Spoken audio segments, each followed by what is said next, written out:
موضوع اللہ کی محبت اور آخرت کی تیاری۔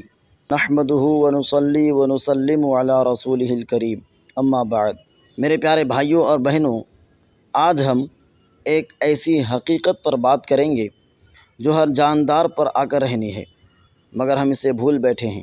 وہ حقیقت موت ہے، وہ حقیقت آخرت ہے۔ قرآن کہتا ہے کل نفس ذائقۃ الموت، ہر نفس کو موت کا مزہ چکھنا ہے۔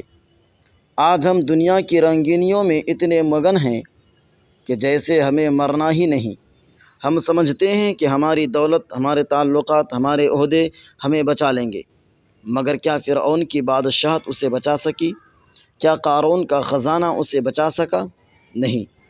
پیارے بھائیوں، جب قبر میں اتارا جائے گا تب کوئی ہمارے ساتھ نہیں ہوگا، صرف ہمارے اعمال ہوں گے۔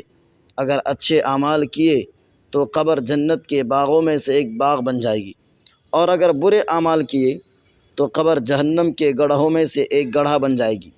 اللہ اکبر! ذرا سوچو اس دن کا جب ہمارے اعمال کا حساب ہوگا، جب ہمارے ہاتھ، زبان اور آنکھیں گواہی دیں گی۔ اللہ فرماتا ہے یوم تشہد علیہم السنتہم وایدیہم وارجلہم بما کانوا یعملون۔ اس دن ان کی زبانیں، ان کے ہاتھ اور ان کے پاؤں ان کے اعمال کی گواہی دیں گے۔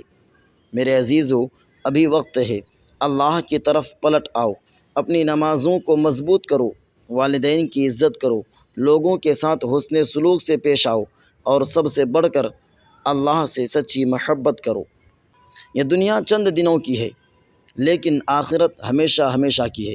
ہم دنیا کی تیاری میں لگے ہیں، لیکن اصل تیاری وہ ہے جو قبر کے اندھیروں میں کام آئے۔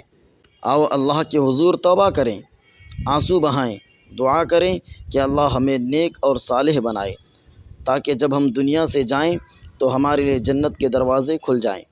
اللہ ہم سب کو نیک اعمال کرنے اور آخرت کی تیاری کرنے کی توفیق عطا فرمائے، آمین یا رب العالمین۔